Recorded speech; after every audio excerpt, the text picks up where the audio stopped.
Hello, this is Dr. Stephen Greer, and this is Conversations with Dr. Greer on the World Puja Radio Network. And I'd like to thank the folks at the World Puja Network for hosting us here every 2 weeks to bring you information and special guests. And I'm really pleased today to have with me David Wilcock, who has been involved in some of the work we've been doing for many years. He actually came to the Disclosure Project National Press Club event back in 2001, coming up on the 12th year anniversary of that event. And he's going to be here to talk with me about higher concepts and consciousness and transformation and where we're headed as a civilization over the coming years and decades ahead. So thank you, David, for being on the show today. Well, thank you, Stephen. It's nice to be here. Yeah, well, tell the audience a little bit about how you got involved in all this, because I think some people don't know the backstory of how we met and when and all of that. And well, I came to the closed executive summary briefing for VIPs and members of Congress, which was on May 10th, 2001. I wish I could have been at the one in the National Press Club on May 9th. And you and I talked about how if you could ever dig up that video footage of that event, that would be awesome, because like, for one, Sergeant Clifford Stone went way farther in that meeting than he did in front of the National Press Club. Right. Yeah, they all had more time, right? Yeah, and the vibe was amazing because here we are in this room with people who are either congressmen or their aides, and of course I was not educated enough to know who was who, but I knew there were some heavy players in that room. Right. I sat right behind Helen Thomas, who was the doyenne of the Western media, more or less. Right. And, I mean, you were on fire. The vibe was electric. There were 39 witnesses in the room coming forward, didn't know if they'd even live to see the next day. And they were speaking. They were brave, and it was an amazing. The vibes were just wonderful. Right, and that sort of continued the process we started in 1995 when we had the first gathering, although it was closed at the Asilomar out there in California where you are, right. Near Monterey, and a lot of people don't even know this event happened. The people who filmed it and recorded that meeting stole all the footage. One of the problems we've had, so that everyone knows, is that because I don't know how to operate cameras and audio stuff very well, this has often been outsourced, and then the tapes disappear. And I'm embarrassed to say that this has happened too many times. But the Asilomar meeting in 1995 was an amazing event because we had cosmonauts, we had colonels from the KGB, we had, of course, Edgar Mitchell there, we had many other people who subsequently had passed away. Who were, and it was the first little gathering. It wasn't a great big one like that. I think maybe we had, maybe 15 people from the military and intelligence services. And, of course, then 2 years later, we did the briefings for Congress that were closed meetings where we had a dozen or so of these folks, and, of course, chairman committees, chair people of committees were there from the House and the Senate and the President and Vice President's office, as well as the Pentagon.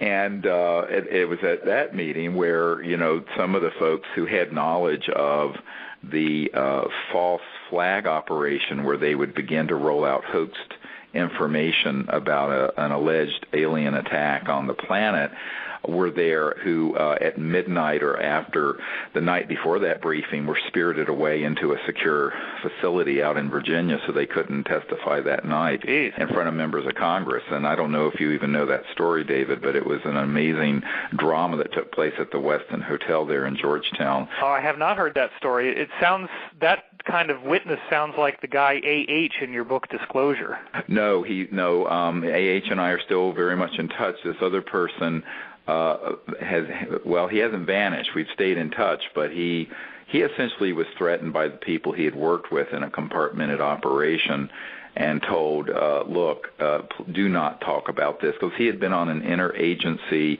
committee with also some corporate folks where they had planned to use the man-made looking UFOs that Lockheed Martin and my uncle's old company, Northrop Grumman, have made that are anti-gravity vehicles, which, of course, have been fully operational since the 50s, as well as a number of other false flag decoy operations, little things that look like aliens that aren't, that are man-made, et cetera, and so on. And that, this guy was basically saying that when he was on this interagency committee in 1974, that everything was set up so they could hit a button and they could make something that would be 10 times scarier than anything we've ever seen take place, and it would be 100% man-made, but it would convince almost everyone on Earth, including people in the National Military Command Center, that it was some sort of an ET invasion attack. And that they... How does it make you feel to hear this stuff? I mean... Well, the first time I heard it, I felt this is... excuse the expression, batshit crazy. I didn't believe it. Right. And then I heard it from that guy, and then I heard it from another person who didn't know that guy, and then I heard it from half a dozen others. And, what I discovered over the years is that 90% or more of the information out on the public airwaves on the History Channel or on the Internet or in movies that deal with the UFO subject is all concocted scare tactic propaganda that's been trying to build people to go from, the Cold War to terrorism to now asteroids, as Wernher von Braun predicted and Carol Rosin predicted, and now to this sort of this brave new world of there being a threat from the aliens, which of course is just nonsense. But what's interesting is the degree to which this had been planned and thought through over 40 years ago. Yeah, and movies are advertising. I've often likened it to the idea that if you just are standing there and all of a sudden there's a sword through your chest and you're dying, you don't have time to be scared. You're just like, oh, my God. And that's yeah, that's right. That's the first time I heard this stuff. I actually, to be honest with you, the first time I heard this information, I really didn't believe it, because when I first started out on this subject in 1990, I'd written to folks like Bud Hopkins and others, right. And I took everything at face value that those accounts were what they appeared to be, until I had people who came forward. This one man who lived out in Colorado had been, back in the early days before they had perfected these weird robotic-looking things like you see in Stan Romanek's video that I've seen that are man-made. They had this guy had been on one of these anti-grav devices with a chemical warfare agent team that were doing abductions, and he said what we did, and he was a really short guy. He was like 4 feet something, and they did excellent what he called stagecraft to make him look like an ET. And they would do these things, and he says you wouldn't believe how many people who are in the political and military system and corporate system and other people in the public we've done so that we could move their stories through the UFO investigations abduction subcrowd so that would become the narrative about ETs and UFOs. And he says this was all being done decades ago. And, of course, when I heard that from one guy, these are all very credible military guys, I'm going, oh, come on. The first time I thought, come on. And, one guy said, you can never tell this story, Dr. Greer, because if you do, no one will believe it.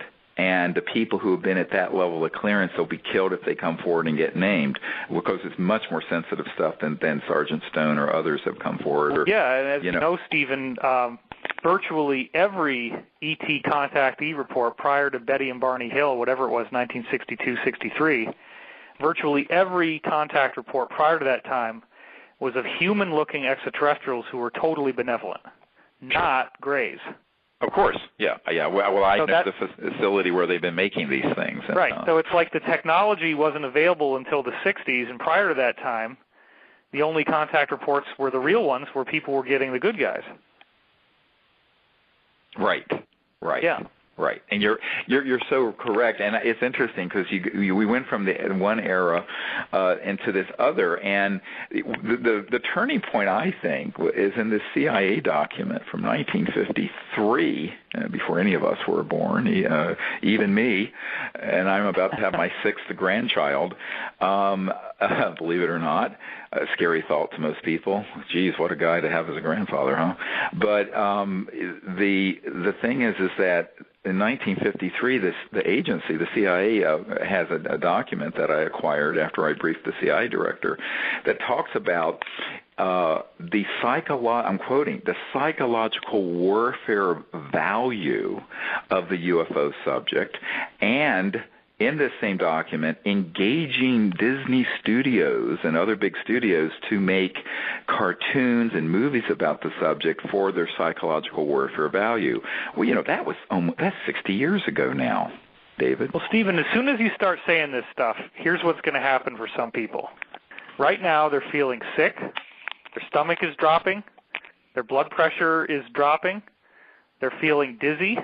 Oh, I'm sorry. They're going to start to hate you. They're going to start to hate me. I'm not saying that you should be sorry, but let's acknowledge that there's a percentage of our audience that has what we would call in psychology a dissociative response when they start hearing this stuff, because they can't handle the idea of what you and I both know is called vertical integration, meaning you have corporations, military, government, finance, and media that has a cabal of interlocking directorates. Absolutely. But that's how this whole game is played, and people need to understand that entertainment is not random. And I'm sorry if it makes you feel sick and like you don't want to listen anymore and you're feeling really tired, like you have to close your eyes, but that's what they programmed you to do when you start hearing this stuff. Right, exactly. You feel anxious, you feel sweaty, you don't like it, you say, well, these guys are crazy, they must be criminals, they can't be telling me the truth, they're doing this just for the money, because they can't get into, you have to remake your worldview. I mean, you and I, we've been doing this for so long, you even longer than me, because you've been into it since the 90s, early 90s. Well, no, I had my first contact experience with the ETs when I was about 8 or 9, so that was in 1963 or 4. Wow. So, it's been, for me, about 50 years that I've been involved on some personal level. Yeah, and I was born in 73 and had UFO dreams ever since I could remember, like 2 years old, so. Yeah, that's cool because, we can get into that in a minute, in the science of consciousness, which is, I know, a love that you and I both have. And, of course, this is a show to talk on it because we're on the World Puja Network where everyone listening understands the science of consciousness, the non-locality of mind, and the omnipresent nature of consciousness. And kind of a big deal for you and me to speak at the same time. You were the only guy out there that had insiders in the 90s, more than one or two. I mean, there were a couple people who, wrote a book about that colorful UFO sighting, and I forget. But most of the other authors out there really didn't have the real deal insiders. And then you showed up in the mid-90s when I became aware of you on Art Bell, and I said, my God, this guy's got it together. You're briefing acting CIA directors, you're talking to people at very senior levels of government, people, Podesta and the Clinton administration. I hope that's okay to say on the air. Oops. Sure. No problem. Okay. Yeah. I mean, Podesta went on the record publicly in favor of disclosure, and of course, it's well known that I briefed the CIA director. Although Woolsey subsequently tried to cover up in a clumsy attempt. I always say to people, that it came up recently when I was on the Joe Rogan show a week or two ago, and people say, "Oh, well, that Woolsey put this thing out." I said, "Yes," and I have a letter from his point of contact to me setting up the briefing. And of course, the cover story was a dinner meeting, and they tried to make it like that wasn't the purpose of the meeting at all, when of course it was, and we have the proof of it. And I said, look, you're dealing with Washington and lawyers and politicians, and I know this sounds cynical, but I tell people, how do you know they're lying? Their lips are moving. So I know that's an outrageous thing to say. It just happens to be a true thing to say. But well, I think people are getting it now. They are. It's interesting that I say we colloquially because I was just an admirer of the work back then, but I did show up at your event, and it very much felt like a team and that we were all working for the same goal. We all knew that being in that room could get us killed, and we all took the same risks in some ways. And then you got washed out by September 11th, just a few months later. The momentum for disclosure was building. Everybody was starting. I mean, you had the world's media in that room. I was there. When when Sergeant Clifford Stone broke down in tears describing extraterrestrial crash retrievals, the whole frickin' room leapt to their feet. And these are congressmen, congressional aides.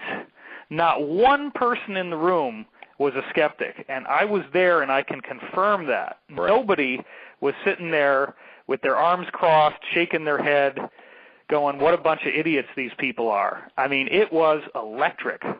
Right, and I think that's one of the things that we're trying to do with the film Sirius. Oh, by the way, can you come to the premiere? I hope you can make it to the premiere. I'm planning on it, yeah. I'm looking forward to it. Oh, great, because it's going to be at the LA Live premiere house there, the big one. And unfortunately, the seats we have available now have sold out. But if you have any other special guests, we do have some VIP seats set aside, David, if you have some folks you want to... Well, we'll just have to grease them up so we can squeeze them in there, I guess. Yeah, because the place only holds 809 people, apparently. But it's going to be really exciting, and I think that, this is the next step in what we want to do. And but when all this has been building, you look at the amount of evidence. We're building out a new website, SiriusDisclosure.com, SIRIUS Disclosure.com, and you can go there and sign up for information about where we're going to be having various premieres around the world. We're thinking of London, D.C. probably in early May, on and on. But what's fascinating is that, in this 2-hour special movie that has been crowdfunded, thanks to all of you listeners who funded this. It's the largest documentary crowdfunded movie in history, to my knowledge.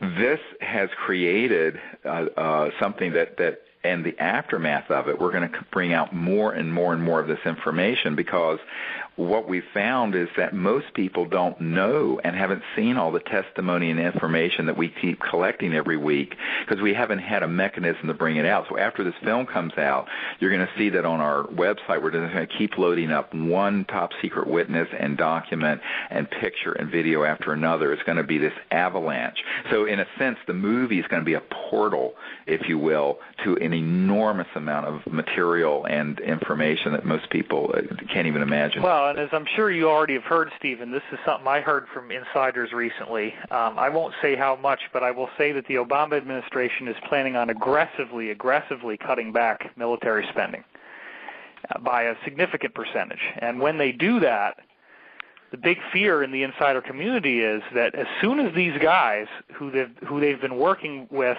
on SEC or SCI, sensitive compartmented information clearances, sometimes 35 levels above the president, as soon as these guys don't have a job, they're going to sing like songbirds.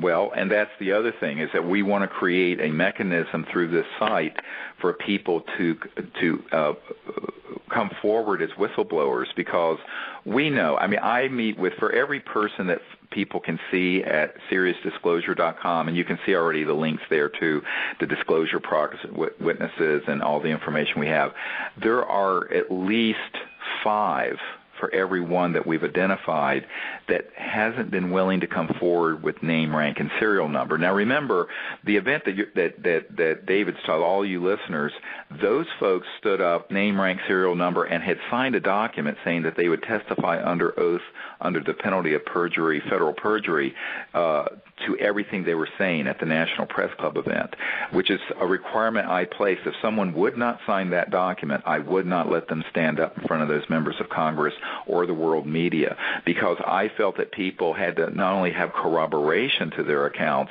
and possible documents like the folks from the Strategic Air Command and the Minot, North Dakota case, the case in the Rendlesham Forest case, but we also wanted that what they would be saying, they would be willing to testify under oath under penalties of federal perjury, which are very strict.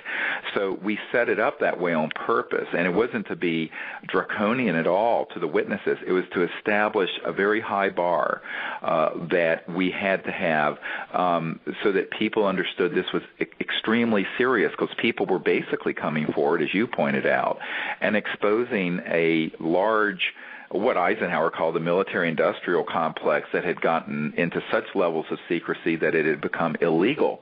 And the illegal secrecy was in the process, or has been in the process, of destroying our planet by suppressing not only the information that were all related to these beings from other star systems. And I think we're about to get some genetic evidence of that, but I don't want to tip my hand too far. But the other part of it is that the technologies behind these UFO devices, even the man-made ones, are such amazing science. And here we are burning coal for half of our electricity as if we were in 1880s. I mean, it's just a bad joke. It's just ridiculous. And, I mean, imagine how we must be regarded by these other civilizations because, as Kaku says, we're not even a level 1 society yet. We're still here squabbling over resources, and we're going to build this Keystone pipeline bringing the tar sands out of Canada into the States when we haven't needed fossil fuels since 1908 when Tesla with Stubblefield had their Earth battery generator running his farm. Yeah, I wrote a New York Times bestseller book in 2011 called Sourcefield Investigations, and one of the things I quote in there is that the Federation of American Scientists showed that there were over 5,000 patents classified. You gave me that data, and I asked you if I could use it in the book. Sure. 5,000 patents of energy devices classified by the U.S. government, including anything that's over 20% efficient at converting energy. Correct. So you're automatically going to be attacked, bought out, threatened, or otherwise stopped if you invent anything that works better than coal, oil, or gas. But, that's the whole divide and conquer thing, David, that we're trying to overcome with the film Sirius, because what we want to do with this is that we have been resisting. We've had some very big distribution companies approach us. I won't say who. We're saying no at this point. Here's what I think needs to happen. Everyone listen up, sit up right now. A year ago, I was at a conference with about 1,000 people, and I announced the concept of doing this film. I said, but I think we need to make it so that every man, woman, and child on Earth becomes a distributor. And we're signing up with a online video on demand service so that you, for example, can host and send out that movie and send it out virally. And the people who view it, there'll be some nominal charge to see it. You'll get a percentage of that for your whole everyone listening. Same thing for everyone on this call listening. Everyone can be an affiliate because it's this super program. It's this amazing program that'll let everyone. So if through your network 100,000 people saw it, you'd probably be able to have $100,000 to advance your research. If the Noetic Sciences people did it and had 100,000 people. The idea is that we want to create this viral juggernaut that puts it out there, but then all the proceeds that come to the company that has done the crowdfunding, Sirius Technology and Research. All of those funds are going to go into our energy fund to build our own lab. Why? Because we need to outfit a facility where we put these geniuses. You know some of them, David. I know quite a few of them who have been in this divide and conquer world of secrecy and compartmentalization, where we put them under one roof and we live stream what's going on in that lab. None of it is secret. It's open source. And we get these technologies built up. And with the information I'm sitting on, I think that in less than a year, we would have a version 1.0 device that would take us out of fossil fuels. At the most 2 years. I think probably under a year. Because I have people who have handed off thousands of pages of the kind of stuff you're referring to in this Federation of American Sciences document that talks about the 5,135 patents that have been sequestered and kept secret. So what we need to do is understand is that if we can make this film go viral and push it through the system without big corporations buying it up and black shelving it, that we'll be able to raise the funds in a few months to get this whole energy thing done properly. Because, the problem is we tried with the Orion project to do that. We raised enough money it wouldn't even have bought the equipment for the lab, unfortunately. I'm hoping this film will create enough awareness as a major motion picture documentary release to create enough revenue so that this laboratory and research facility staffed with the best engineers, electrical engineers, physicists, materials management people, project management will be able to stand up this year and begin to build out these systems, because we know a lot of people have them, but the ones who tried to do it the way you were suggesting, one lab at a time, one secret facility at a time, in their garage one at a time, those guys get picked off. They're either slapped with a national security order, which is what is called an NSO, their patents are seized, or they have, thugs that come in and threaten them. Or if that doesn't happen, they're simply bought out by a large corporation, and the technology is put on a black shelf. I know a man who's a United Airlines pilot, the 747, who grew up with an inventor who used to invent this kind of stuff, and it was, the big motor companies and oil companies would buy up his device and put it on a black shelf. He'd invent another one. He retired doing this. Well, of course, he made a lot of money, but it never got out to benefit Gaia and humanity. We've got to break this cycle where it's all about, inventor greed and the secrecy that you see in Silicon Valley and these high-tech centers. So our whole vision for what the film Sirius is going to do is to create the resources so that we can do this very openly and bring these technologies out with a strategy that avoids the pitfalls of the last 100 years where it's been this divide and conquer. And, that's what we did with Disclosure Project. If you look at all these top-secret military and government witnesses, we didn't dribble them out. We had them come out all at once. Why? There's safety in numbers, there's credibility in numbers, and it creates a zeitgeist, a force that changes. And that's what we need to do with this energy effort, because the world is running out of time, and we've got to fix it. Well, let me ask you this question, because I read most of the comments that people write, and as you know, they can be very sardonic and cynical. Oh, yeah, everyone's always cynical. Everybody's going to say, okay, Mr. Greer, Dr. Greer, if they can call you doctor. They probably can't stoop to that. But you are a medical doctor. You have a credible academic background. You've been doing this for many, many years, and they're going to say, how could he possibly be involved in this stuff and not have been compromised? If you're talking about threats, if you're talking about people showing up with guns or threatening you or buying you out, how could you not have been bought out, threatened, or otherwise? And, of course, I don't know the answer because I'm on the outside. I've watched your work. You were gracious enough to invite me to speak for the movie, but I haven't even seen the movie at all, so I'm looking forward to it as much as everybody else. But how did you avoid the pitfalls of doing this and all the different ways that people would try to compromise you? Well, first of all, we didn't avoid it. I mean, I've been threatened. I had 3 people on my team killed, as all of you know who've read my autobiography, Hidden Truth, Forbidden Knowledge, which you can get at SiriusDisclosure.com. Back in 1992, a very senior military official who had been the head of Army intelligence offered me personally $2 billion if I would shut up and fold this operation and join him. I told him no, that I'm not for sale, and then he went to my wife and tried to cajole her into convincing me to do this. So the reality is all the things you've mentioned have been offered or threatened. I just haven't taken the bait because I think I have my own moral compass. I don't consider myself a perfect person by any means, and anyone who spends any time with me knows I can be rather irreverent and profane and outrageous. However, I have my own moral compass, and when I was 17 years old, I had a near-death experience, and I had this divine consciousness, cosmic consciousness experience, so that I know there is no death.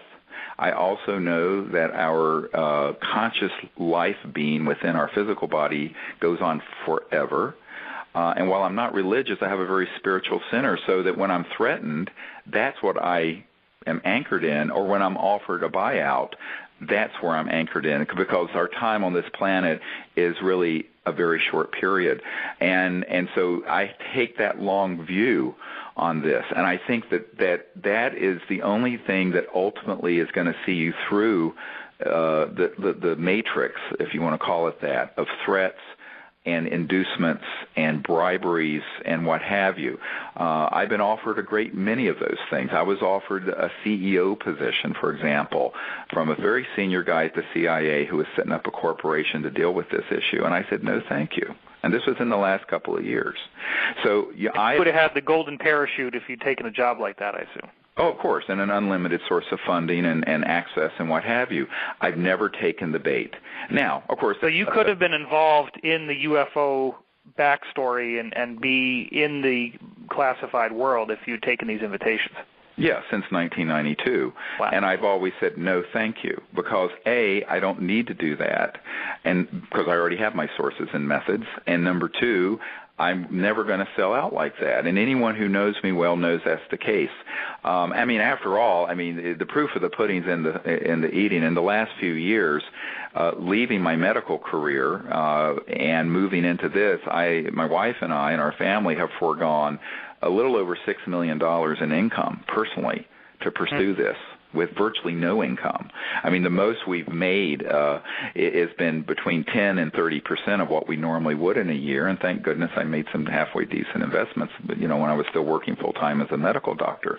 But most people wouldn't put up with this, and I have to say, most doctors' wives wouldn't. My wife is an absolute saint and amazing person, anyone who meets her. And I think that, the problem is that what you're describing is what has happened. I'll give you an example. Less than 3 years ago, we had a man under contract who knows how to build up these energy systems, and we had raised some funds through the Orion Project, which is an informational project, and people had given some funds, and this guy was working on one of these devices based on a lot of the Tesla work that he had done in his classified lab. His immediate intelligence handlers said, you may do this, just don't touch the propulsion systems, the things that make things fly and disappear into transdimensional space, because he's worked on those also. So he received this grant from us, and he was working on it down to his SCIF, which is a secure communication intelligence facility. They're near Huntsville, Alabama, near the Marshall Space Flight Center and the Redstone Arsenal. Comes a former CIA director with a bunch of goons who threatened him. Now, this is in the last 3 years. This is not ancient history. And basically threatened him, his wife, and his career if he doesn't drop us and drop this. And so here was it. We try. So when people say, "Why don't you try just getting some people and putting some seed money out there?" and I said, "We've tried that. It doesn't work. We've got to do this with something where the whole world's watching, with a group of people in a lab, and the media is watching, and millions of people and eyeballs are on this project. And that's what we hope to do through Sirius. But in that case, and here was my heartbreak, is that this man was threatened. He put his tail between his legs and ran. Now, I'm telling you right now, and that the only measure of anything that matters on this subject is moral courage. And I'm so sick of hearing the morality of what passes as morality in this country. I could care less about, the stain on Monica Lewinsky's dress. What I'm concerned about, frankly, is the morality of people dropping humanity and the needs of the earth because they are personally threatened or they are personally offered a buyout. And David, that's what's happened for 100 years. We have got to figure out a way to rise to a higher state of consciousness of no fear, and the fearlessness comes from a spiritual state. As Krishna said to Arjuna on the battlefield, a little of this, with a capital T, eliminates all fear. And it's that state of divine consciousness. And that's what we have to kind of move and operate through to withstand the sort of threats and inducements and temptations that the intelligence community and the corporate world and secret government programs are extremely good at doing. But unfortunately, when you have a lot of these people working by themselves, and it's an engineer somewhere or a physicist somewhere, they get terrified and they run. And I think that this has been the most difficult thing we've ever tried to do. Disclosure Project was difficult. Doing the work we do with contact with the ETs, that's a joy, although we've had a lot of interference. But bringing out these technologies, David, because you're making a run, as you know, at the petrodollar banking macroeconomic power system. And that's really what's running the planet. It isn't 1600 Pennsylvania Avenue. I've got news for folks. Not the White House and the Congress. That's sort of a sideshow. It's these large cartels and economic interests, and no less a person confirmed this to me than the Minister of Defense of Canada, the Honorable Paul Hellyer, and I was at his home a few years ago before we did a press conference together, and he went into great detail about how the gangbanksters and the sort of the cartels in the banking and central bank system had a grip on global power, and that the governments of the world pretty much danced to their tunes like a puppet. More and more people are becoming aware of that now, and we are moving into an era in which, and this is a very important point for everybody to be aware of, the Big Brother thing is a myth. Granted, yes, the insiders that you mentioned have been threatened, but there are so many paranoid fear porn junkies on the internet who think that if they even type in a Google search that they're going to get a knock on the door in the morning. Yeah, well, not true. Well, I tell people, no, it's not true. I think it's only when you're getting close to really making a big change. And I always tell people, if this little birdie is still singing at the mine, I'm the canary in the mine shaft, and if I'm still alive, don't worry about it. But I think that the other point is that we do have good people helping protect us, but also we have a lot of people praying for our protection, which I welcome from the World Puja crowd because they're very conscious people, and I believe in the power of meditation and prayer. But I think on top of it, you have a lot of folks, and this is something I don't talk about that often, but there are a lot of folks in the covert world who want to see this happen, but they're afraid of sticking their necks out too far. They'll end up like Bill Colby, who was killed trying to help us, as you know. Yeah. Now, people don't know the story. There was a CIA director, Bill Colby, who back some years ago, right before he died, was going to meet with a member of my board of directors and hand off one of these free energy, for lack of a better word, energy generation devices and some seed funding so we could quickly get it out to the world. This is, I think, in the mid-'90s. And the week he was going to meet with us, he was found floating down the Potomac River. It was quite obvious. Even his wife went on CNN and said, look, we don't know why he would have gone out on the river allegedly canoeing in a rain-swollen, flooded river leave the house open, the coffee maker on, the computer on. It's very, very suspicious, and yet it never really got investigated. Recently, his son wrote a book thinking that maybe he'd gone and committed suicide, but it was none of the above. A colonel who was best friends with CIA Director Bill Colby told us personally that he was in fact killed because he was going off the reservation and leaving the so-called majestic cabal behind to help do this. And so that became a shot across the bow during, of course, the Clinton administration that frightened off a lot of folks. But that son of his wrote that book, which also is a documentary, and I don't remember the title of it, but you can look it up on iTunes and watch it. It's really pretty darn good, and it gives you a lot of backstory that establishes Colby. Colby was, just for people who don't know, I didn't know this till I watched the documentary, he was essentially the main fall guy who took the secrets of the CIA and exposed them post-Watergate, post-Vietnam, and basically was the guy who had to, apologize to the world and insisted that this was the only way we were going to move forward was to tell the truth. Right. And that's the most poignant part of the documentary, because you're seeing how this one man essentially embodied the secrecy of America and said, now is the time to tell the truth. And there's a strong leitmotif in the movie, subconsciously I felt it, that he was ready to do that cycle again on a much bigger level with you. That's what he was doing. And the filmmaker didn't do that in the film, but that's what I saw as soon as I watched it. Well, the filmmaker and the son and the family don't know what I'm talking about right now on this interview. And what I'm telling you is that, after my assistant, Sherry Adamack, died mysteriously, and there were 3 of us that got aggressive metastatic cancers the same month. And everyone died but me. I was the only one that lived. I was supposed to die first, as you know. Did you do hardcore juicing and a nutritional intervention? All that I did everything: prayer, meditation, conventional medical, and everything you can think of. And so here I am. I'm still alive and free of it, as far as anyone can tell. However, when the CIA director wanted to do this, his best friend, who was a retired colonel, told us that, at this point, this was 20 years after he had done all this stuff with the CIA secrets and stuff after Watergate and what have you, and Vietnam, and he felt it was just a crime that all of this UFO information and these sciences and technologies were being withheld from the planet, because he saw how much poverty and suffering and environmental degradation, and that it was all easily fixable. And he knew it. And so he was getting up in years. He certainly knew. I mean, the colonel who came to Sherry Adamack's, my assistant who died, at her wake. I was there by her bedside when she passed away. And then we had a funeral and a wake, and this mysterious man shows up. And he was ushered in by someone that I know, I'm not going to name, who's worked with me for 20-some years. And it was this colonel who had been best friends with Colby, who had died not long before this had happened to us.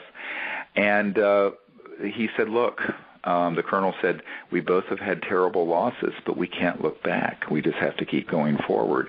Wow. Now, I have to admit, I was very depressed for a couple of years, and it was very difficult. So, this has not been a cakewalk by any means. I don't mean to make people think it has been. But ultimately, you keep returning to your spiritual roots and the consciousness and the vision of, what kind of world could we have if the truth were known, if these science and technologies, if these patents were released, if it was known that we're all children of this fabulous conscious universe and that we have brother and sister planets out there that are populated with higher intelligent life forms. I mean, it is such a huge change in our society.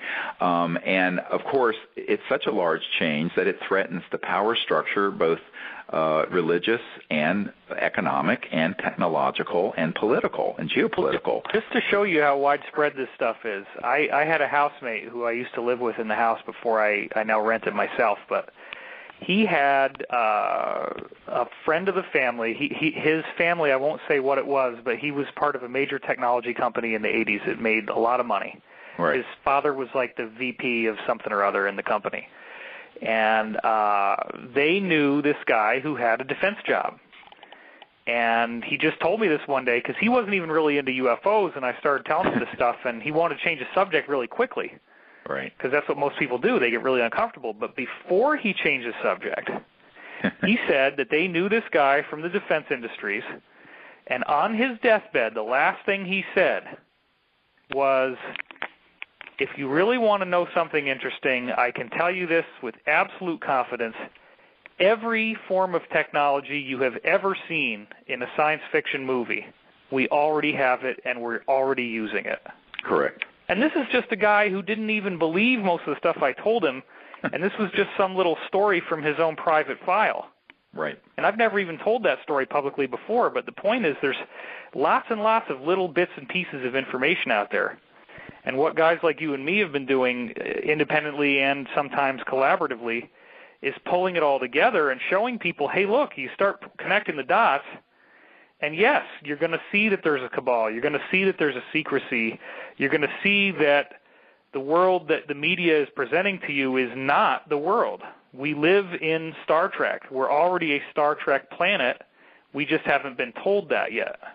Well, it's interesting because one of the things that a Lockheed Skunk Works man said to our team once was, anything you can imagine, they've already done at the Lockheed Skunk Works. So, and those of you who don't know, the Skunk Works are the super secret compartmented operations that Lockheed has, and one of the compartmented operations has dealt with ET technologies and also anti-gravity, so-called gravity control technologies up there near Palmdale and Lancaster and the Edwards complex facilities, and also the ones out in other regions out in Utah and Nevada. But the point is that it goes way beyond. And one of the things that several of these military witnesses have told me have said that if you told people the truth, it would discredit you because the truth is more bizarre than any of the science fiction that's out there. And it really hides itself. They said it really is a self-concealing thing because we're more than 50 years into the public being miseducated and brainwashed about science, technology, religion, consciousness, education, you name it. And what's happened is that the truth is much more bizarre than any fiction, and therefore it is self-discrediting according to the metric of the mainstream media and mainstream academia. So it's really through the looking glass, and this is, what you said a little while ago is so true, that it's really a paradigm shift of reordering one's entire worldview. Well, think about the fact that when you go to school and you get a grade on a paper, you're basically told that the accuracy of your knowledge determines your value as a person. Right. If you don't have accurate knowledge in your mind, then you get an F grade, which means that you are a failure. Right. And then people have been conditioned through psyops that if they believe things that are not true, they will suffer social ostracism from their peers. And we have a strong connection to the animal kingdom in which if you break off from the group, you're probably not going to live very long. Correct. You need to conform in order to survive. And You're so we have that. Right. We have that deep animal conditioning that says that if we possess incorrect knowledge, that we're a failure and that we're therefore at risk. Right. And that also goes over into the employment world. As soon as you get out of the conditioning of school, you graduate directly into employment in which you're on a job site, and you have to make sure that your knowledge is correct and that you conform to what the management wants you to do. Right. And more people now, thanks to the Internet, are able to work for themselves and break out of that endless chain of backstabbing and butt-kissing. Right, right. Well, this is actually, one of our Air Force witnesses, George Filer, who actually has gone to start a site where he compiles a lot of cases, and he's an Air Force guy who was present when the ET was shot and killed on the tarmac there near McGuire Air Force Base, and back some years ago. And he's one of the Disclosure Project witnesses, and he had said to me years ago in an interview that through the force of ridicule and the use of the media and movies and everything to ridicule and create a social opprobrium around the subject, a sort of a distasteful thing that people won't talk about this issue because of the fear of ridicule and rejection, as you're talking about, from their peerage, whether you're a doctor or a lawyer or a scientist or a professor or whatever. And interestingly, that's why it's so important to have credentialed people, credible people come forward with information, data, documents, and what have you, who say, look, yes, this subject has been the butt of a lot of jokes and a lot of comedy, and there is a lot of nonsense in this field. However, these facts are true. And that's what we've tried to do with Disclosure, and it's what we've done with all of these subjects. But it is, we are obviously up against this propaganda machine that got rolled out before I was born and before you were born. So there's a conditioning out there, but I believe that has changed because, when we started this effort, about a third of the Majestic group, just so you know, the so-called cabal, were in favor of what I was recommending to President Clinton and the CIA director I met with. Now I understand it's more like two-thirds, although they're still very intimidated by the ruthless far end of it. About 30% of the public thought that ET life existed and UFOs were real. Now it's in the 50 to 60% range. And in fact, 43% in a recent poll that just came out 2 months ago of the public think that they're here frequently on the Earth, not just that they exist in space or may have visited the Earth. So the point I'm making is that there has been a huge shift on this, and yet within, quote, polite circles and academic circles in the mainstream media, this is still very much the giggle factor stepchild of news, and that's something that is going to need to change, and we hope to see that it changes further. But ultimately, it changes by one person at a time coming out, speaking their truth, sharing the information, and then pointing to people to the credible evidence, documents, videos, photos of ET craft, top secret guys coming forward. Because I know that when I was on the Joe Rogan show, he didn't know, a lot of his listeners didn't know that we had that much evidence sitting around. But, of course, it is, but you have to go and look at it and read it. We're going to try to make it a lot more available because, we've never really had a professional webmaster and website, and that's what we're building right now.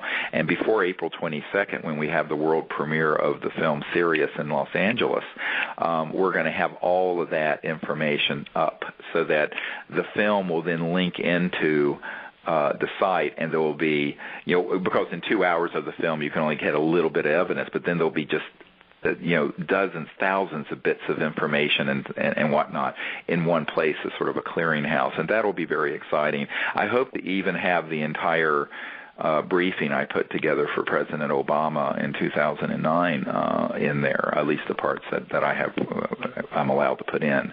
Well, that actually brings up another subject that I was already wanting to ask you. Maybe telepathically you got that. Yeah. Or not. It could just be that I'm just taking an opportunity. But I was recently tapped to be in a very, very popular television show, and I will not say which television show. But the production company contacted me, and they handed me a list of questions, and they spoke to me on the phone. Right. The focus of the show because they had seen that I was doing some really intense conspiracy theory type stuff on the Internet.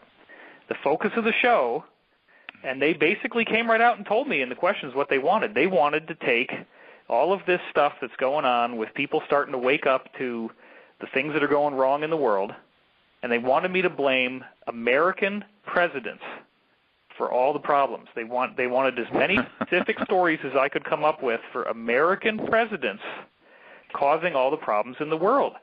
And I had this phone consultation with them, and I said, look, the bottom line is you got oligarchs who have had dynastic financial control. This goes back to the Roman Empire, the Catholic Church. The Rothschilds took over Europe. The Rockefellers took over America. They pooled their resources into the Federal Reserve System. The U.S. dollar was outsourced in 1913. It's lost 96% of its value since then.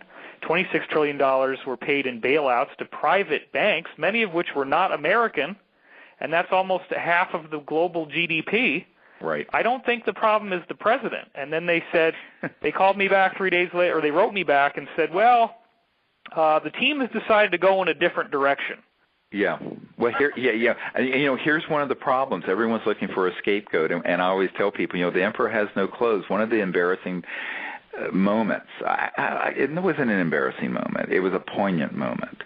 And I'm sitting here, and imagine, I'm a 30-some-year-old medical doctor who's flown up to Washington to brief the sitting CIA director at his request on this subject. Wow. Just that's crazy. Put your mind around that for a moment. And, at the end of the meeting, it was almost a 3-hour meeting, I have a white paper that's in my first book, Extraterrestrial Contact, The Evidence and Implications. And one of the recommendations, there's a set of recommendations for the CIA director and the president of actions that need to be taken dealing with bringing this information out, the technology out, and stopping the secrecy. And the CIA director, Woolsey, looked at me and he said, Dr. Greer, how do we disclose that which we have no access to? Wow. Now imagine standing in a room with a sitting CIA director, and the guy was not joking, and he was very emotional about it. And it was one of these things where, the average person thinks that, well, you're the president, you have an all-access pass. But the truth is closer to what Jimmy Carter said not too long ago at a dinner party. I had a friend who was at an event with him who's a classical guitarist, and someone had said, what was it like being the most powerful man in the world? And President Carter said, well, I don't think I was that man. and someone at the dinner party, I guess there were about 20 people there, said, what do you mean? And President Carter, who actually I just saw at the inauguration here in Washington, he said, look, the fact is there were things I didn't have a high enough clearance to know about. And someone in the room said, oh, things like UFOs, sort of in a ridiculing way. Right. And President Carter said, yes, that and more. Oh. And they said you could have heard a pin drop. And so, there's this sort of misunderstanding. And the reason Eisenhower, who had, of course, enormous credibility in the military, he's a 5-star general and a Republican all through, World War II, and then president for 2 terms, when he said, beware the military-industrial complex, the big issue, of course, was the fact that the UFO subject and its associated projects within the defense establishment had gotten reorganized under the Rockefeller Commission of 1956, I believe it was, and he had lost complete control over the levers of power on this issue, and he knew it. And we have a witness, a lawyer, Mr. Lubkin, who actually testified to that effect when he was in the Eisenhower White House as a young Army Signal Corps guy, and that's in our disclosure materials, that he was at meetings where Eisenhower was lamenting the fact that, he would get reports about UFO events, but the whole projects dealing with them were out of his control. And he was very angry and very frustrated by it. So people, need to have, I have a lot of actual compassion for some of these folks that I've met with who are at the Pentagon in senior positions. I briefed the head of the Defense Intelligence Agency, a 3-star general, as well as the head of intelligence for the Joint Staff. And these were men who were very high up in our Defense Department who had inquired about this issue and been denied access, just like the CIA director. So then the question becomes, who's really running this show? Well, it gets back to what you just said, David. It's something that's gotten up and basically subverted democracies around the world, and it runs as its own polity, as its own organizational nexus. And the oldest power structures are still the most important ones. I mean, Roman Empire, Catholic Church, and I've heard that the Pope did not resign because he didn't feel good. Well, there were a lot of problems. I'm going to leave that. I have bigger fish to fry, but I'll just tell you, I will say this. When I've been at the Vatican meeting with very senior people, senior theologians to the Pope and others, and there is widespread support, but not unanimous support, for not only disclosure but peaceful contact. And I love the interview I did some years ago with Monsignor Balducci, who is a senior theologian to Pope John Paul.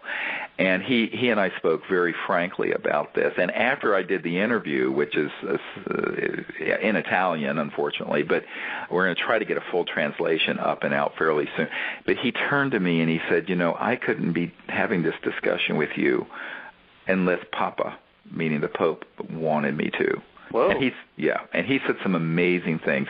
Before that, I had some meetings with people with the Vatican's security service and intelligence service because they knew of the briefing that we had put together and then the best available evidence that Lawrence Rockefeller had put together for Bill and Hillary Clinton at the ranch there, the JY Ranch out in the Tetons, that I visited some years ago, and that they really were very interested. In fact, they said, "Would you allow us to have that briefing?" I said, "Of course. I mean, I'm not doing anything secretive at all with this."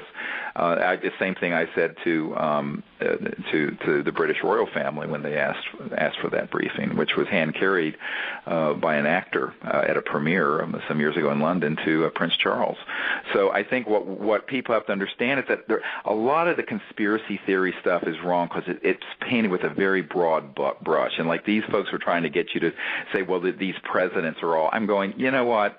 I'm not saying that they have no say-so over anything, but on some of this stuff, it's so many compartments above anything they're briefed on. And if they are told any of it, David, it's manipulative rubbish designed to get them to do things that the cabal want done. For example, there's a colonel I know who talked about providing alien threat scenarios to Ronald Reagan to get him to support the SDI Star Wars weapon systems in space.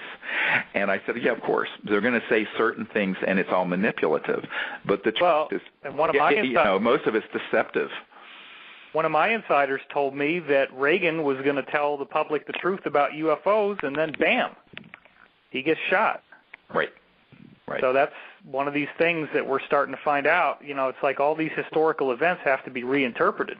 They all have to be reinterpreted. And, of course, after we provided all this briefing material to the Obama administration upon request, he went to, in his first few months of his term, went and got the Nobel Peace Prize in Oslo, and that's when that Oslo spiral, the blue spiral, appeared over Oslo, and everyone, of course, it was on CNN and Anderson Cooper and everyone talking about it. And less than 24 hours before he got the Nobel Peace Prize. Yes, and what's interesting is that a week before that happened, there were two separate people who don't know each other from the intelligence community says there's only a few of us on this planet who are going to know what that is. What's going to happen? And I said, what are you talking about? He says, well, they said, just wait and see. And then this event happened. And, of course, I know that it was a very human, what's called scalar or longitudinal weapon test fire over Norway. And it was a shot across the bow to scare people. Administration. I wrote a massive investigation on that called Disclosure Endgame. People can look on my website, divinecosmos.com. And in that investigation, I showed unequivocal evidence that HAARP can be pulsed to make those spirals. Of course, absolutely. And you and I talked about this backstage at one of your events, and actually that was the first time I met you. I think it was in Atlanta. And other than the Disclosure Project 2001, that's the first time I reacquainted myself with you. But you had said something to me about how somebody told Obama, whispered in his shoulder, you really wouldn't like it if your plane flew one of those, would you? You flew into one of these, yeah. Right. And so I think this is, and when Carter was pushing on this and had the White House study group trying to get into the bottom of the UFO issue, there were two people who came into the Oval, the president's private office, that's right off the Oval Office, and said, sir, if you would like to complete your first term as president, you will keep your mouth shut about this. So, this kind of stuff is why. And here's the reason why you and I and everyone listening have to be the people to do. People say, when is disclosure going to happen? I said, we're doing it. And as you point out, as more and more of these movements take on momentum, and we're hoping the film Sirius will really push that momentum, we'll have more and more of these whistleblowers coming forward.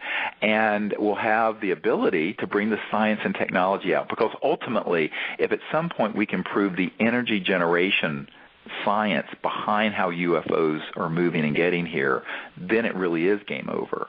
But it's not, and it's also the beginning of a new civilization where we don't have to be hooked into the petrodollar linear energy system that's cannibalizing and destroying the planet. And that's really, to be honest with you, people say, why are you doing this film? And I said, I'm doing it because we've got to have a mechanism to raise awareness and also raise the funds to create a professional research and development lab on these new energy issues. It can't be done in an amateur way and in a divided way. It has to be done in a way that's very well organized and well supported. And that's never happened. We'll spend $5 or $6 million. The city of San Francisco spent over $5 million just to have someone study how to get energy from the tide going in and out through the Golden Gate. Well, for that amount of money, we could build a lab and have these scientists bring out several versions of these new energy technologies. In the 1800s, John Keeley invented a way to use frequencies to dissociate hydrogen and oxygen out of water. Correct. And, of course, so did Stan Meyer. And a lot of people don't know that the Stan Meyer stuff really did work. But, of course, he dropped dead and took the secrets to the grave because his patents are full of false information because he was too paranoid. And that's one of the problems with these inventors is that they're always too secretive. And by the time they think they can get it out, something terrible happens. And we've got to learn from this. It's best just to put it out there. That's what we've done with disclosure witnesses and documents. Same thing with these technologies. You simply, once you get something operational, you put it out there, and you can't worry, if you get into this, like Apple worrying about their iPhone 5 or something, you can't get into this sort of paranoid inventor syndrome because that's going to get you killed, or it's going to result in it being bought out and black shelved. So we've got to learn from this history, and that's why we're doing this film. And by the way, I know we've heard from a lot of people who are still wanting to get into the premiere. We have about 200 seats more that we might be able to release that have been committed to the people who crowdfunded the film. I want to be very clear on this. But we're waiting until a few more days to see if they're going to be able to come. I mean, people donated from South Africa and Australia and New Zealand and Russia, and a lot of those people obviously are entitled to the 2 tickets that their donation for the film entitles them to, but they're probably not coming. But we're waiting to hear an RSVP from them. Répondez, s'il vous plaît. Yes, before we release their tickets. So people, if you want to sign up at Sirius Disclosure, SIRIUS, disclosure.com, and you can just put in your email address, and we will send you notifications of where we're doing these premieres. But for the LA premiere, I think we're probably going to be able to release another 200 or so seats, but right now we have to give, the right of first refusal, as it were, to the people who are entitled to those tickets who made the donations to the film.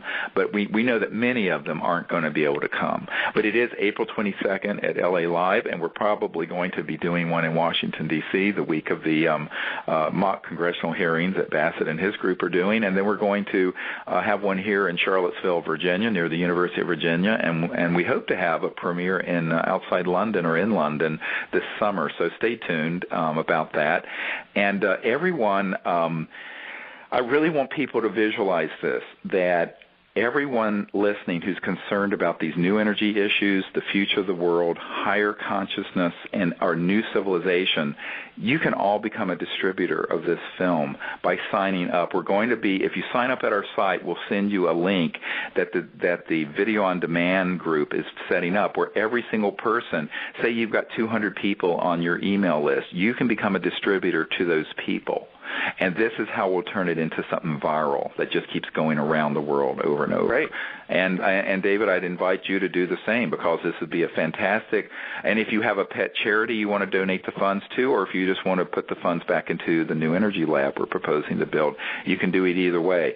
And I think this is how we can really build a momentum where we don't have to go to corporations, government, or even just rich individuals to fund this energy work, but it's done by the people, for the people, and will be, just like the film will be distributed by the people, the funding for this new energy research needs to be done by the people in a way that it can't be taken down by one big funder or one corporation.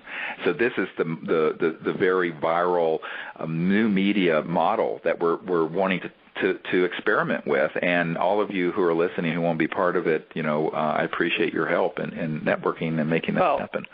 Stephen, I also want to point out that something you said back in the 90s when I was just a fan on the Internet, just like everybody else wanting to learn about this stuff, you had said publicity is protection.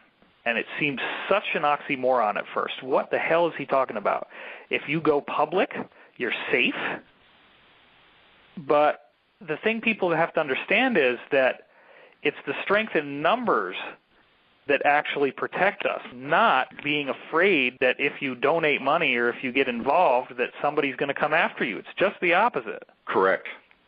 And that's what we did with disclosure, and that's what we've done with everything we've done with contact. Now we have thousands of people on CE5, Close Encounters of the Fifth Kind contact teams, and you can see a world map. There's a link from our site to that, and you can become this team, part of this team. By the way, all the contact, the meditation protocols, the electronic tones that we send out over radio waves to the ETs, the whole protocol is now on an Android app and an iPhone app that you can get, and it's linked from our store, and there have been thousands of people doing it. We recently got a report from a truck driver in Eastern Europe who was practicing these protocols, and an ET craft came right over his truck, and he stopped and had this amazing contact experience. Oh my God.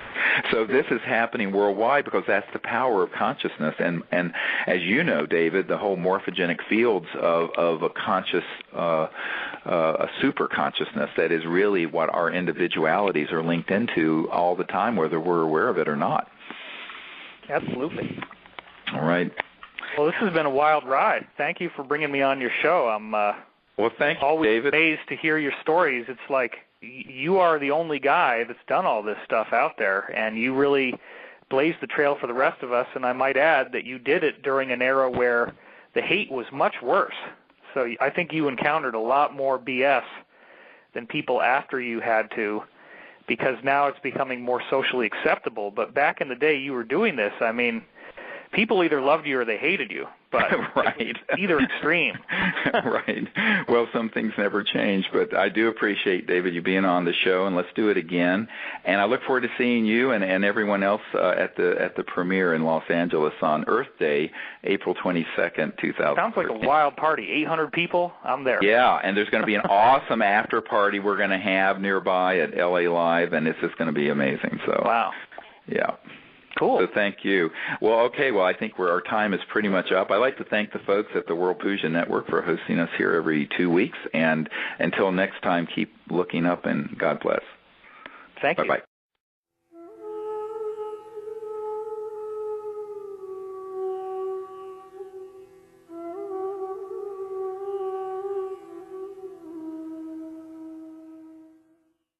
Hello, this is Dr. Stephen Greer, and this is Conversations with Dr. Greer on the World Puja Radio Network. And I'd like to thank the folks at the World Puja Network for hosting us here every 2 weeks to bring you information and special guests. And I'm really pleased today to have with me David Wilcock, who has been involved in some of the work we've been doing for many years. He actually came to the Disclosure Project National Press Club event back in 2001, coming up on the 12th year anniversary of that event.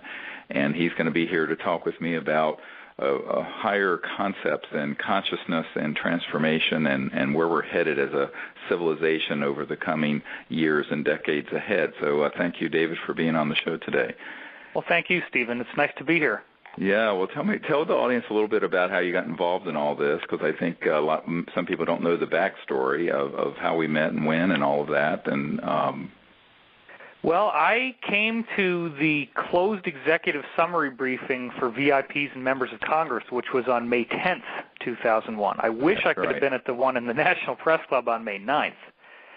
And you and I talked about how if you could ever dig up that video footage of that event, that would be awesome, because like, for one, Sergeant Clifford Stone went way farther in that meeting than he did in front of the National Press Club. Right.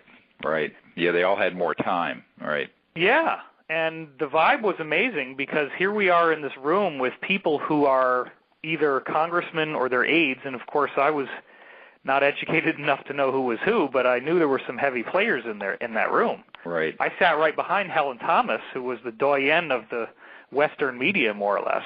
Right. And, I mean, you were on fire. The vibe was electric. There were 39 witnesses in the room coming forward, didn't know if they'd even live to see the next day, 1962-63.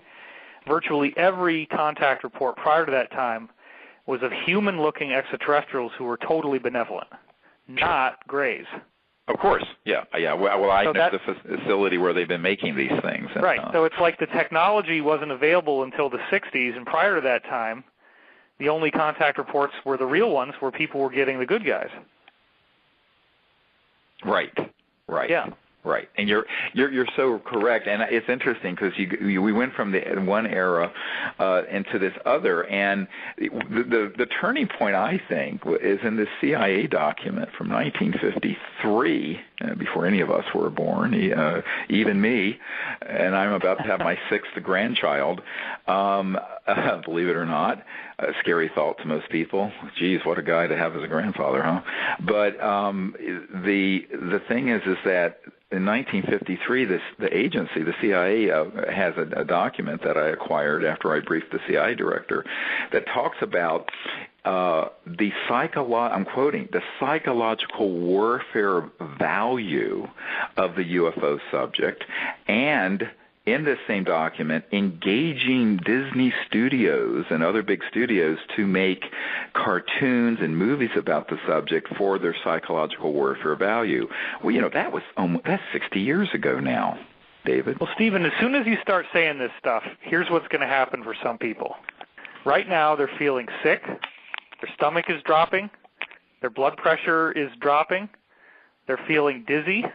Oh, I'm sorry. They're starting to hate you. They're going to start to hate me. I'm not saying that you should be sorry, but let's acknowledge that there's a percentage of our audience that has what we would call in psychology a dissociative response when they start hearing this stuff, because they can't handle the idea of what you and I both know is called vertical integration, meaning you have corporations, military, government, finance, and media that has a cabal of interlocking. Degree to which this had been planned and thought through over 40 years ago. Yes, and movies are advertising. I've often likened it to the idea that if you just are standing there and all of a sudden there's a sword through your chest and you're dying, you don't have time to be scared. You're just like, oh, my God.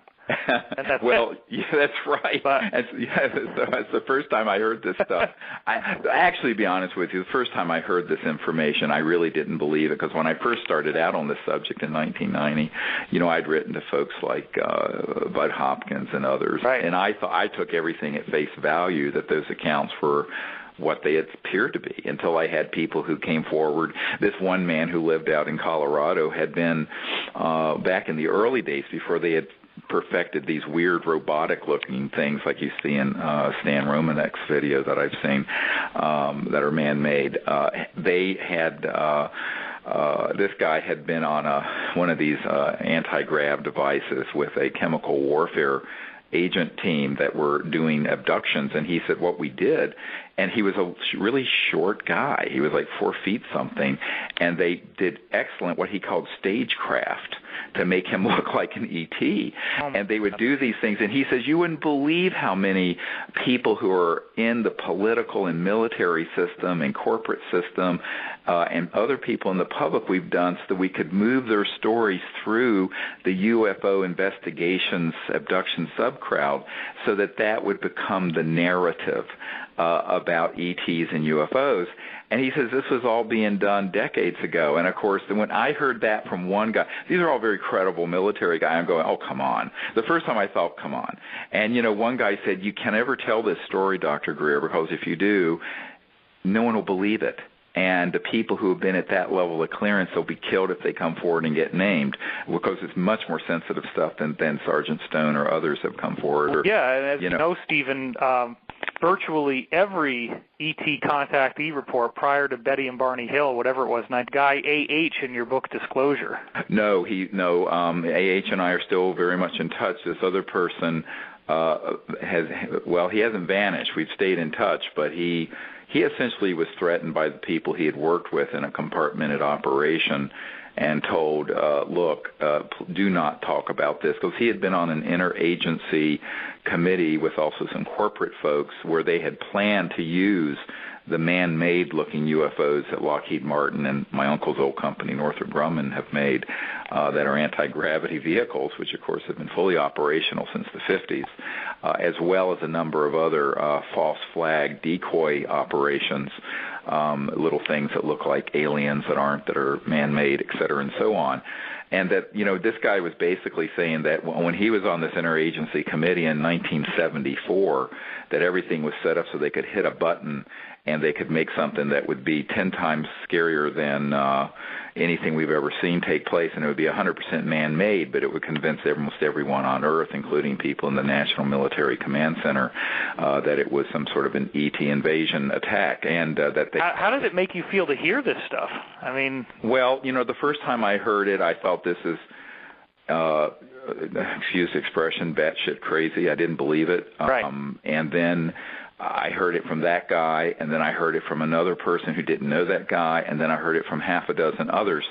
And, what I discovered over the years is that 90% or more of the information out on the public airwaves, on the History Channel or on the Internet or in movies that deal with the UFO subject, is all concocted scare tactic propaganda that's been trying to build people to go from, the Cold War to terrorism to now asteroids, as Wernher von Braun predicted and Carol Rosin predicted, and now to this sort of this brave new world of there being a threat from the aliens, which of course is just nonsense.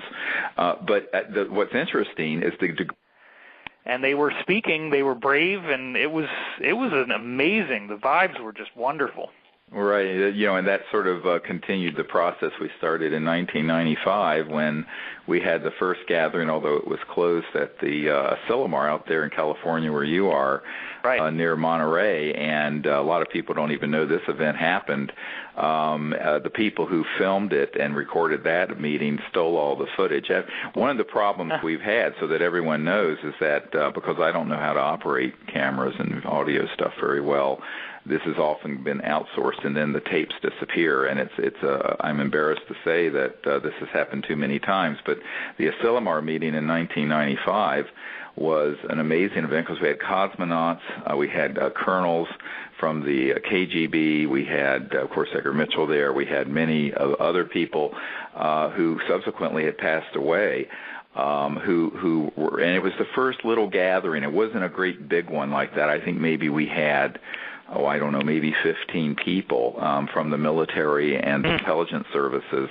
And, of course, then 2 years later, we did the briefings for Congress that were closed meetings where we had a dozen or so of these folks, and, of course, chairman committees, chair people of committees were there from the House and the Senate and the President and Vice President's office, as well as the Pentagon. And it was at that meeting where, some of the folks who had knowledge of the false flag operation where they would begin to roll out hoaxed information about an alleged alien attack on the planet were there who at midnight or after the night before that briefing were spirited away into a secure facility out in Virginia so they couldn't testify that night in front of members of Congress. And I don't know if you even know that story, David, but it was an amazing drama that took place at the Westin Hotel there in Georgetown. Oh, I have not heard that story. It sounds, that kind of witness sounds like the